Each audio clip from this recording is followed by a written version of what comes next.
Hello and welcome to Walk the Pod, your daily walking show where I take my podcast for a walk because I don't have a dog. You're very welcome along to Series 61 of the Daily Walking Podcast that tempts you away from your desk at lunchtime to walk in nature for just 10 minutes. I've just left my house, turned right again, and I'm now walking towards the post box, over the road, beyond the post box, and into the woods, where I'm going to be recording the entire series, actually, because I don't have a workplace this month.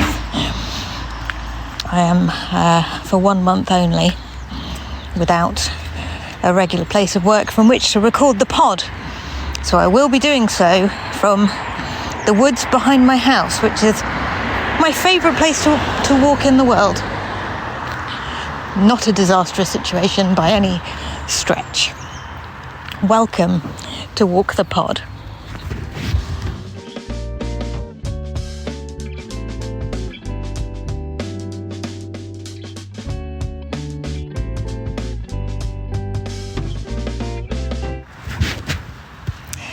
Walk the Pod is going to be practicing what we preach this year. I have promised the poddies 6 series of Walk the Pod daily walking episodes, which actually constitute a bit of a slowing down from previous years where I've recorded more and had less time to do a little bit of research and reading and thinking. So I'm quite excited about putting this series theme, slowing down, into practice, putting aside the feelings that I might be being a little bit lazy or not providing what I should, you see there's a should there, where can shoulds get in the should shed, what I should be providing with this project. But I am trying to take to heart the lessons from Tony Crabbe's Busy, which I've read in preparation for this series, and, well, almost read. I'm getting towards the end of it now. Haven't quite finished it yet. But it's a wonderful book. It is packed with helpful information about slowing down, and I highly recommend it to you. And Tony Crabbe is quite insistent that thinking more and being a bit more strategic and a bit less hectic is not only good for our soul and our mind and our brain and our sense of stress and anxiety as it sort of fades away somewhat, but it will actually improve the quality of our work as well. Now, that might seem like a kind of counterintuitive idea, because if we're working less, well, we can't possibly be producing as much then, can we?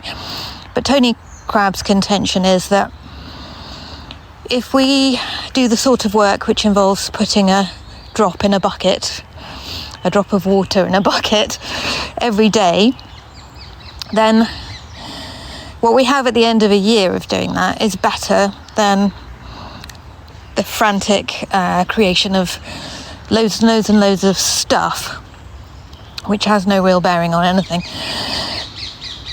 And so what we have to do is work out what the drops that we put in the buckets are going to be, and then focus on creating that important work that we're going to think more about and mull over and consider more, and not just produce for the sake of producing. My own feeling on this is that there is a shift happening away from the production of enormous amounts of stuff anyway, and that this perhaps aligns with the way the workplace is going, given all the emergent technology and everything. It really is going to be the people who are thinking more and producing less that we need to keep our eyes peeled for in the new era.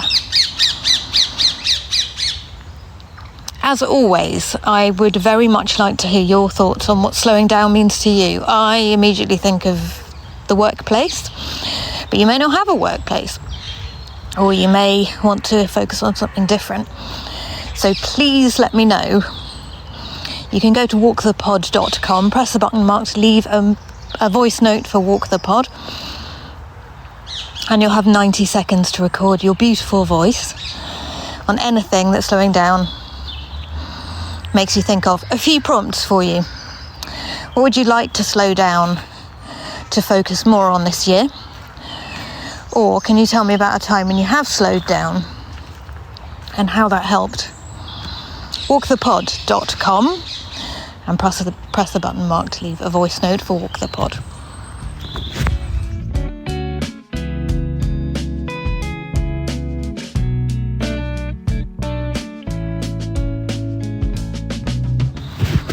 What can I see directly in front of me?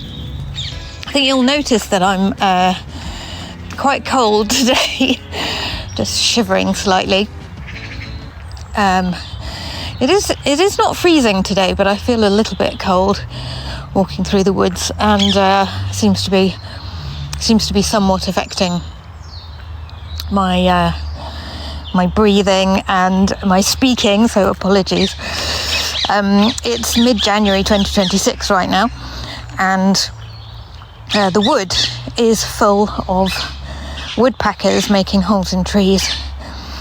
Parakeets, obviously, always parakeets, and all the trees, of course, are rather bare at the moment.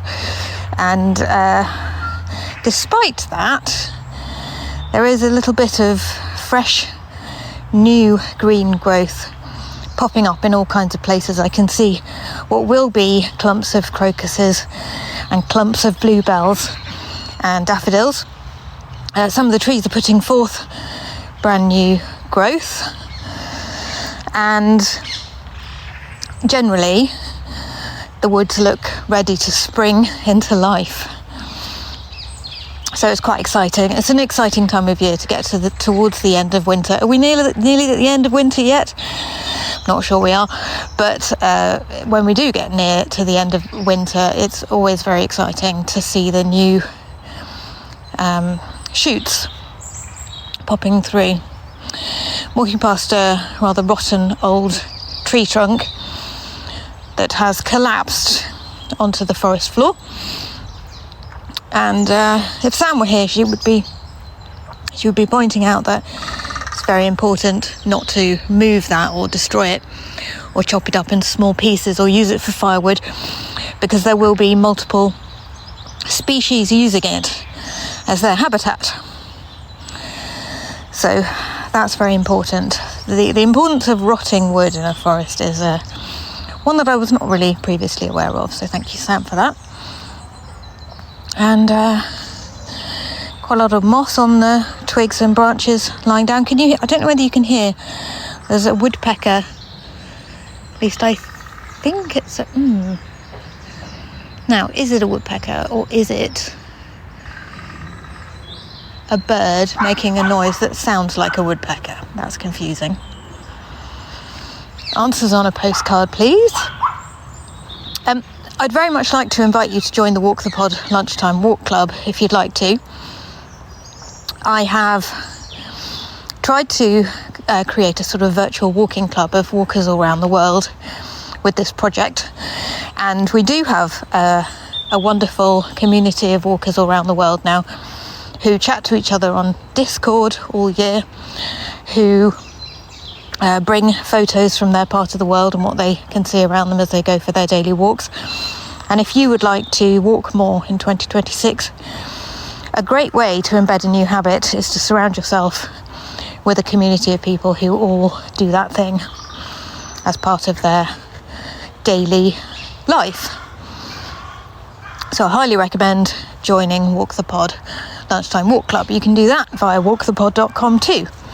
Press the button marked Join the Lunchtime Walk Club, and that will take you to Patreon. And it is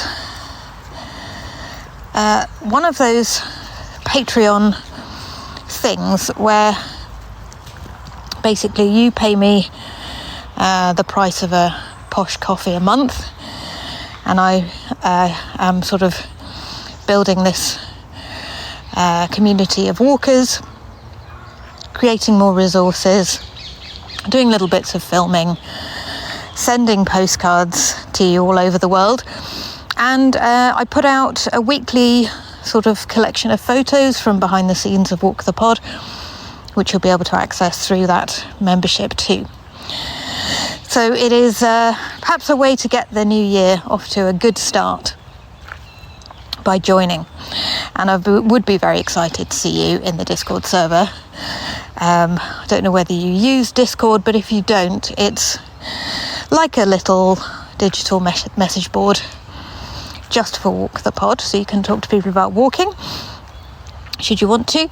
And I'm always looking for ways to bring more helpful stuff. So if you've got any thoughts about that, you can also get in touch. walkthepod@gmail.com. Thank you for walking with me, dear friends. It's been an absolute delight to kick off this new series. Series 61 on the theme of slowing down, which was voted for by members of the Walk the Pod Lunchtime Walk Club. I should have mentioned that. It's one of the perks of being a member, is you get to steer the show in terms of what we talk about each month.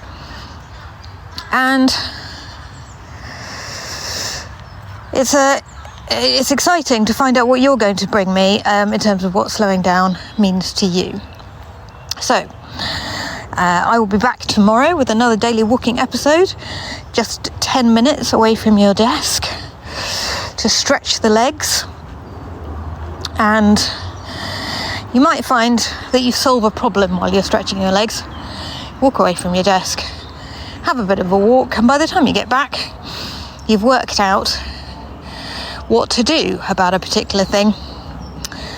And it's a better idea than the one you would have had if you'd stayed at your desk and tried to think your way through the problem. Because actively thinking is not nearly as good thinking as just distracting your own attention away from the problem and letting your unconscious brain, or the brain you're less aware of, work it out for you. It will come up with better stuff, I promise. Take care of your beautiful mind, dear friends, and I look forward to speaking to you this time tomorrow.